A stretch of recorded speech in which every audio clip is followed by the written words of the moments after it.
नमस्कार साथियों, अभ्युदय एकेडमी में आपका स्वागत है। आज की इस वीडियो में हम लोग असिस्टेंट प्रोफेसर परीक्षा 2025 हेतु सामान्य अध्ययन के 12वें प्रैक्टिस सेट को हल करेंगे। प्रैक्टिस सेट का पहला क्वेश्चन है, दादा साहब फाल्के पुरस्कार 2024 दिया गया। पहला ऑप्शन है लता मंगेशकर, दूसरा है किशोर कुमार, थर्ड है मन्ना डे और फोर्थ है मिथुन चक्रवर्ती। तो 56 दादा साहब फाल्के पुरस्कार 2024 दिया गया है ऑप्शन डी मिथुन चक्रवर्ती को। अगर बात की जाए दादा साहब फाल्के पुरस्कार की, तो यह पुरस्कार भारतीय सिनेमा का सर्वोच्च पुरस्कार है। इस पुरस्कार की स्थापना 1969 को हुई थी।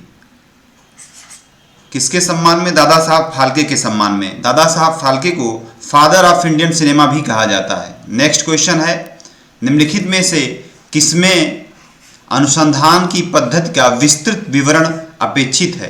पहला ऑप्शन है शोध प्रबंध या लघु शोध प्रबंध, दूसरा है संवादात्मक संभाषण या कार्यशाला, थर्ड है संगोष्ठी पत्र या लेख, और फोर्थ है सम्मेलन और संगोष्ठी पत्र। तो शोध प्रबंध या लघु शोध प्रबंध में अनुसंधान पद्धति का विस्तृत विवरण अपेक्षित होता है, इसलिए ऑप्शन ए जो है वो सही हो जाएगा। क्योंकि शोध प्रबंध में विस्तृत रूप से किसी एक चयनित समस्या समाधान के लिए प्रस्तुत किया जाता है, जिसकी रेंज या परास विस्तृत होती है। नेक्स्ट क्वेश्चन है, निम्नलिखित में से किस शिक्षण विधि में शोधार्थी की भागीदारी को इष्टतम तथा पहलकारी बनाया जाता है? पहला ऑप्शन है परिचर्चाओं की विधि में, दूसरा है युग्मित वार्ता सत्र की विधि में, थर्ड है विचार वेश सत्र की विधि में, और फोर्थ है परियोजना विधि में। तो शिक्षण प्रक्रिया में परिचर्चा विधि का प्रयोग करके शिक्षार्थियों की भागीदारी को इष्टतम तथा पहलकारी बनाया जाता है, इसलिए ऑप्शन ए जो है वो सही हो जाएगा। परिचर्चा विधि छात्रों के मनोकूल होने के कारण छात्रों की उसमें स्वतः रुचि बन जाती है, जिससे शिक्षण प्रक्रिया में उनकी सक्रिय भागीदारी निरंतर बनी रहती है। नेक्स्ट क्वेश्चन है, शिक्षण की प्रभावकारिता का निर्णय निम्नांकित में से किस रूप में किया जाना चाहिए? पहला ऑप्शन है विषय वस्तु के आच्छादन के आधार पर, दूसरा है छात्रों की अभिरुचि के आधार पर, थर्ड है छात्रों के अधिगम परिणामों के आधार पर, और लास्ट है कक्षा में शिक्षण सहायक सामग्रियों के उपयोग के आधार पर। तो शिक्षण की प्रभावकारिता का निर्णय छात्रों के अधिगम परिणामों के आधार पर किया जाना चाहिए, इसलिए ऑप्शन सी जो है वो सही हो जाएगा। अधिगम परिणाम न केवल शिक्षण प्रभावकारिता का सही मूल्यांकन करते हैं, अपितु पूरी शिक्षण व्यवस्था को वास्तविक रूप से प्रतिबिंबित करते हैं। नेक्स्ट क्वेश्चन है, निम्नांकित में किस प्रारूप में प्रतिवेदन प्रारूप औपचारिक रूप से निर्दिष्ट होता है? पहला ऑप्शन है डॉक्टरेट स्तरीय शोध पत्र, दूसरा है शोधकर्ताओं का सम्मेलन, थर्ड है कार्यशालाएं एवं संगोष्ठियां, और लास्ट है संवादपरक प्रस्तुतियां। तो जो डॉक्टरेट पीएचडी स्तरीय शोध पत्र में प्रतिवेदन प्रारूप औपचारिक रूप से निर्दिष्ट होता है, इसलिए ऑप्शन ए जो है वो सही हो जाएगा। डॉक्टरेट स्तरीय शोध पत्र प्रारूप की रेंज जो है वो विस्तृत होती है, जबकि शोधकर्ताओं का सम्मेलन, कार्यशालाएं, संगोष्ठियां तथा संवादपरक प्रस्तुतियों की रेंज सीमित होती है। नेक्स्ट क्वेश्चन है, किसी विद्यालय का प्राचार्य विद्यालय के कार्यक्रमों में शिक्षकों तथा छात्रों के प्रतिभाग को समृद्धि करने की संभावना का पता लगाने के लिए उनके साथ साक्षात्कार सत्र आयोजित करता है। यह प्रथम अनुसंधान के किस प्रकारता से संबंधित है? पहला ऑप्शन है मूल्यांकन अनुसंधान, दूसरा है मौलिक अनुसंधान, थर्ड है क्रियात्मक अनुसंधान, और लास्ट है व्यवहारिक अनुसंधान।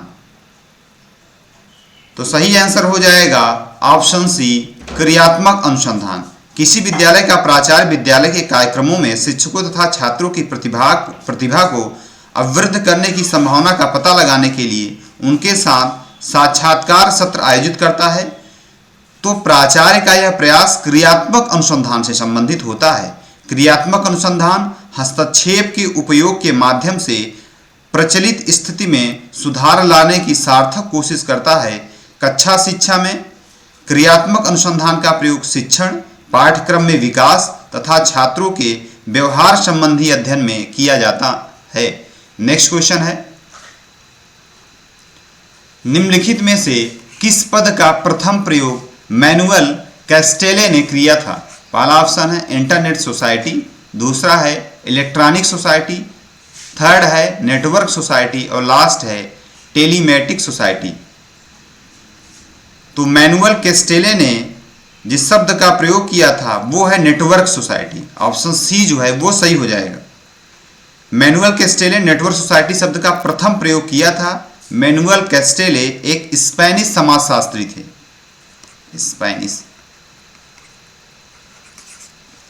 नेक्स्ट क्वेश्चन है, इंटरनेट एथिकल प्रोटोकॉल को क्या कहा जाता है? पहला ऑप्शन है नेट प्रोटोकॉल, दूसरा है नेटिकेट, थर्ड है नेट एथिक्स और लास्ट है नेट मॉरलिटी। तो इंटरनेट एथिकल प्रोटोकॉल को कहा जाता है नेटिकेट। ऑप्शन बी जो है वो सही हो जाएगा। इंटरनेट एथिकल प्रोटोकॉल को नेटिकेट कहा जाता है। यह नेट और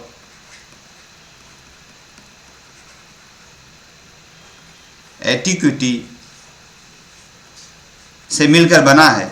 यह इंटरनेट पर मौजूद ऑनलाइन कम्युनिटी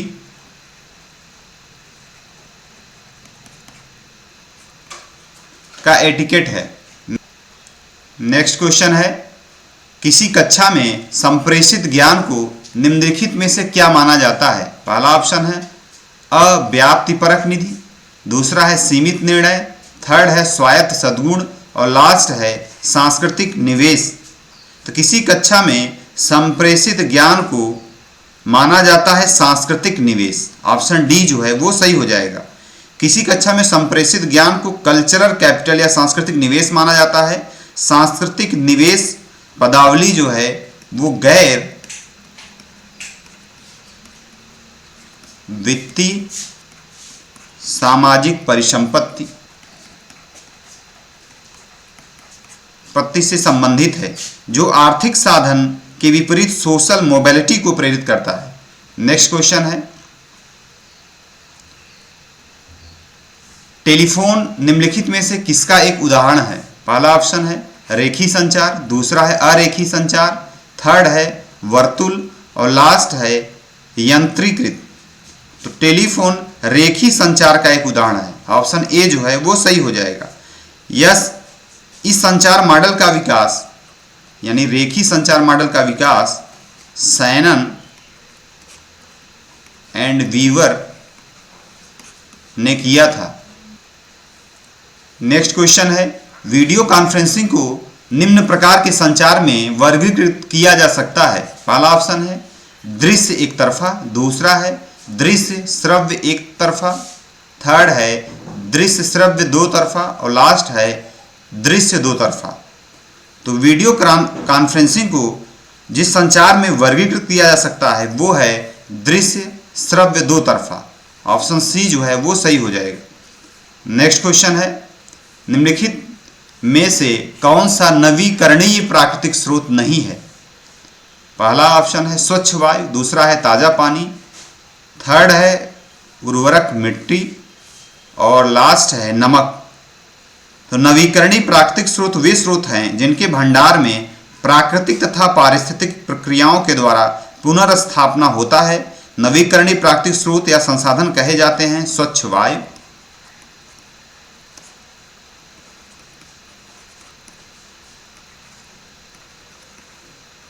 उर्वर मिट्टी, ताजा पानी। इसलिए ऑप्शन डी जो है वो सही हो जाएगा।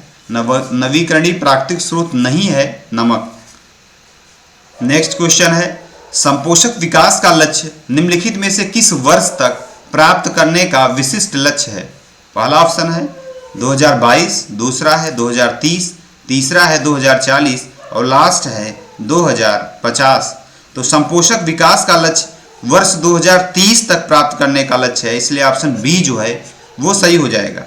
संपोषक विकास विकास की वह अवधारणा है जिसमें पर्यावरण को नुकसान पहुंचाए बिना वर्तमान विकास दर जारी रखना है।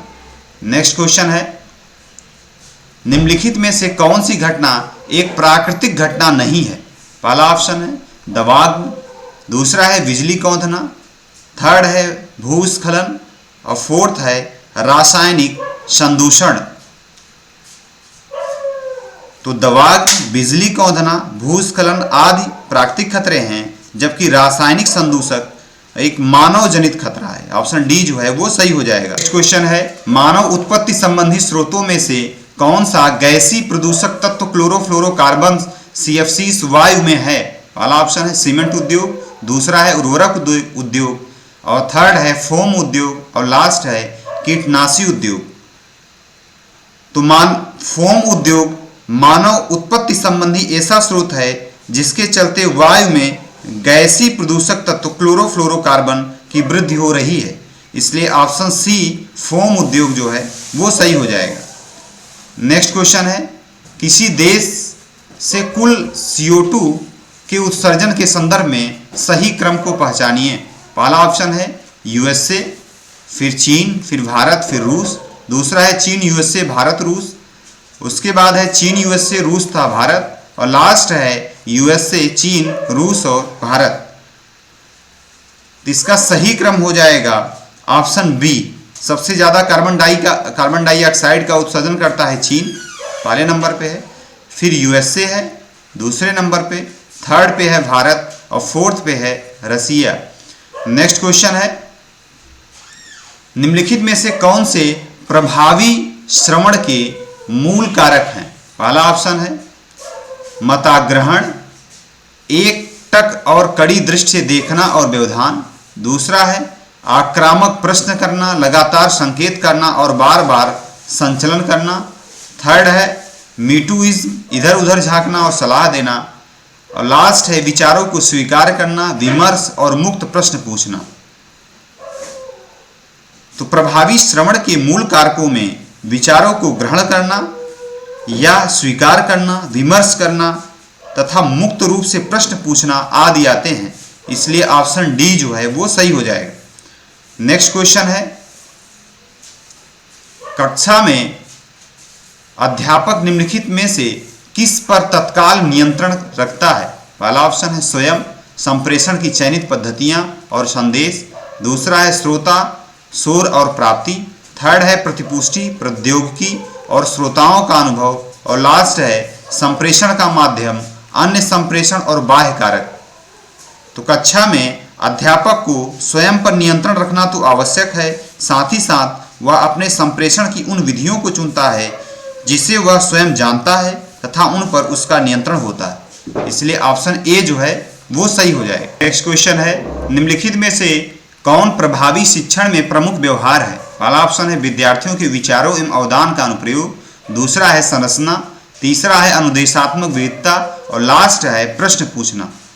तो प्रभावी शिक्षण अनुदेशात्मक विविधता यानी इंस्ट्रक्शनल वैरायटी से परिपूर्ण होता है, क्योंकि बिना विविधतापूर्ण अनुदेश के विद्यार्थियों में विषय के प्रति दिलचस्पी पैदा करना कठिन होता है तथा एक प्रकार की अनुदेशात्मक पद्धति कक्षा में शिक्षण के दौरान निरस्ता पैदा करती है। नेक्स्ट क्वेश्चन है, शिक्षक और विद्यार्थियों के बीच परस्पर संवाद समीपस्थ जोन का निर्माण करता है। पहला ऑप्शन है अंतर, दूसरा है भ्रम, तीसरा है विकास और चौथा है विकृति। तो शिक्षक और विद्यार्थियों के बीच परस्पर संवाद समीपस्थ विकास जोन का निर्माण करता है, जो एक स्वाभाविक रूप से उपस्थित घटना नहीं है, बल्कि यह बातचीत का एक विशेष रूप है जिसमें शिक्षक या वयस्क की इस क्रिया का उद्देश्य विद्यार्थियों में पहल करने या स्वयं प्रारंभ करने का गुण उत्पन्न करना होता है, इसलिए ऑप्शन सी जो है वो सही हो जाएगा। शिक्षक और विद्यार्थियों के बीच परस्पर संवाद समीपस्थ विकास जोन का निर्माण करता है। नेक्स्ट क्वेश्चन है, निम्नलिखित में से कौन सा ग्राम पंचायतों की आय का साधन नहीं है? पहला ऑप्शन है राज्य सरकार द्वारा अनुदान, दूसरा है कृषि आय पर कर, तीसरा है ऐच्छिक दान या उपहार और लास्ट है संपत्ति, जानवर और वाहन पर कर। तो राज्य सरकार द्वारा अनुदान, ऐच्छिक दान या उपहार, संपत्ति, जानवर और वाहन पर कर ग्राम पंचायतों की आय का साधन है, जबकि कृषि आय पर कर का अधिकार राज्य सरकार को है। इसलिए ऑप्शन बी जो है वो सही हो जाएगा। कृषि आय पर कर ये ग्राम पंचायतों की आय का साधन नहीं है। नेक्स्ट क्वेश्चन है, निम्नलिखित में से प्रत्येक वर्ष 22 अप्रैल को कौन सा दिवस मनाया जाता है? पहला ऑप्शन है विश्व पृथ्वी दिवस, दूसरा है विश्व स्वास्थ्य दिवस, थर्ड है अंतर्राष्ट्रीय ओजोन दिवस और लास्ट है विश्व हरित दिवस। तो 22 अप्रैल को मनाया जाता है विश्व पृथ्वी दिवस। ऑप्शन ए जो है वो सही हो जाएगा। वर्ष 1970 से प्रत्येक वर्ष 22 अप्रैल को विश्व पृथ्वी दिवस मनाया जाता है, जबकि विश्व स्वास्थ्य दिवस ये मनाया जाता है 7 अप्रैल को। विश्व पर्यावरण दिवस मनाया जाता है 5 जून को। अंतर्राष्ट्रीय ओजोन दिवस मनाया जाता है 16 सितंबर को। नेक्स्ट क्वेश्चन है, जब सुभाष चंद्र बोस ने भारतीय राष्ट्रीय कांग्रेस से इस्तीफा दे दिया तब उस सीट के लिए किसका नाम प्रस्तावित किया गया? पहला ऑप्शन है जवाहरलाल नेहरू, दूसरा है पट्टाभी सीतारमैया, थर्ड है राजेंद्र प्रसाद और लास्ट है जेबी कृपलानी। तो जब सुभाष चंद्र बोस 1939 के त्रिपुरी अधिवेशन में गांधी जी द्वारा समर्थित पट्टाभी सीतारमैया को पराजित कर कांग्रेस के दूसरी बार अध्यक्ष बने, परंतु कार्यकारिणी के गठन के प्रश्न पर गांधी जी से मतभेद के कारण उन्होंने भारतीय राष्ट्रीय कांग्रेस से इस्तीफा दे दिया। इसके बाद डॉक्टर राजेंद्र प्रसाद को कांग्रेस का अध्यक्ष बनाया गया। इसलिए ऑप्शन सी जो है वो सही हो जाएगा। नेक्स्ट क्वेश्चन है, भारतीय स्वाधीनता विधेयक को राजकीय स्वीकृति प्राप्त हुई थी? पहला ऑप्शन है 18 जुलाई 1947 को, दूसरा है 17 जुलाई 1947 को, तीसरा है 20 जुलाई 1947 को और लास्ट है 21 जुलाई 1947 को। तो भारतीय स्वतंत्रता विधेयक 4 जुलाई 1947 को ब्रिटिश प्रधानमंत्री क्लीमेंट एटली द्वारा हाउस ऑफ कॉमन में पेश किया गया। अगर सेपरेट पूछता है कि हाउस ऑफ कॉमन में भारतीय स्वतंत्रता विधेयक कब प्रस्तुत किया गया, तो 4 जुलाई को प्रस्तुत किया गया। 15 जुलाई को हाउस ऑफ कॉमन द्वारा तथा इसके अगले दिन प्रस्तुत किया गया 4 जुलाई को। 15 जुलाई को हाउस ऑफ कॉमन ने स्वीकृति प्रदान की। इसके अगले दिन हाउस ऑफ लॉर्ड द्वारा इस विधेयक को पारित कर दिया गया। तत्पश्चात इस विधेयक को राजकीय स्वीकृति मिली 18 जुलाई को, 18 जुलाई 1947 को। इसलिए ऑप्शन ए जो है वो सही हो जाएगा। नेक्स्ट क्वेश्चन है, पाकिस्तान की मांग मुस्लिम लीग के द्वारा किस वर्ष में की गई? पहला ऑप्शन है वर्ष 1938, दूसरा 1940, थर्ड है 1941 और लास्ट है 1946 में।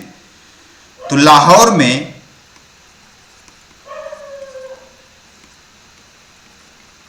23 मार्च 1940 को मुस्लिम लीग का अधिवेशन हुआ। इसकी अध्यक्षता मोहम्मद अली जिन्ना ने किया।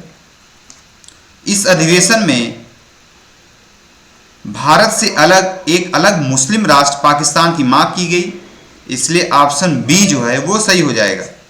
हालांकि पाकिस्तान शब्द का प्रयोग, अगर क्वेश्चन पूछा जाता है पाकिस्तान शब्द का प्रयोग कहाँ किया गया, तो पाकिस्तान शब्द का प्रयोग सर्वप्रथम रहमत अली द्वारा किया गया। नेक्स्ट क्वेश्चन है, कोटेश्वर बांध निम्नलिखित नदियों में से किस पर बनाया गया? पहला ऑप्शन है मिलांगना, दूसरा है भागीरथी, तीसरा है अलकनंदा और लास्ट है मंदाकिनी। तो कोटेश्वर बांध जिस नदी पे बनाया गया वो है भागीरथी नदी पे। ऑप्शन बी जो है वो सही हो जाएगा। उत्तराखंड राज्य के टिहरी गढ़वाल जिले में भागीरथी नदी पर कोटेश्वर बांध बनाया गया है। टिहरी बांध भी भागीरथी पर बनाया गया है। तो कौन कौन? कोटेश्वर बांध के साथ साथ टिहरी बांध, ये दोनों जो है भागीरथी नदी पर बनाए गए हैं। भागीरथी नदी उत्तराखंड राज्य के टिहरी गढ़वाल जिले से प्रवाहित होती है। नेक्स्ट क्वेश्चन है, भारत में कन्याकुमारी अवस्थित है? पहला ऑप्शन है भूमध्य रेखा के दक्षिण में, दूसरा है कर्क रेखा के उत्तर में, थर्ड है मकर रेखा के दक्षिण में और लास्ट है भूमध्य रेखा के उत्तर में।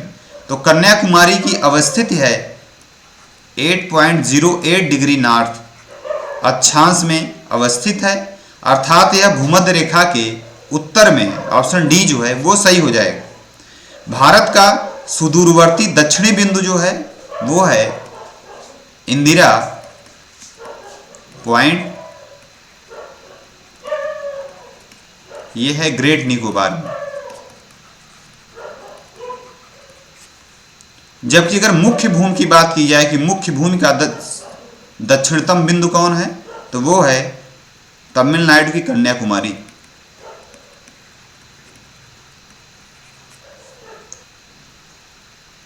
नेक्स्ट क्वेश्चन है कंचनजंगा स्थित है। पहला ऑप्शन है नेपाल, दूसरा है चीन, थर्ड है भारत में और लास्ट है भूटान में। तो कंचनजंगा स्थित है नेपाल और भारत दोनों में। ऑप्शन ए और ऑप्शन सी दोनों सही हो जाएगा। कंचनजंगा की ऊंचाई है 8,598 मीटर। अगर विश्व की सर्वोच्च चोटी की बात की जाए तो विश्व की सर्वोच्च चोटी है माउंट एवरेस्ट।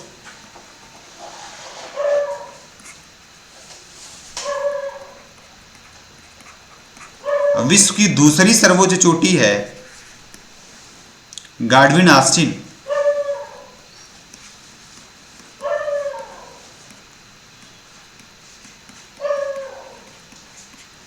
इसको K2 ही बोलते हैं। नेक्स्ट क्वेश्चन है निम्नलिखित पर्वतों में से कौन संयुक्त राज्य अमेरिका में अवस्थित नहीं है।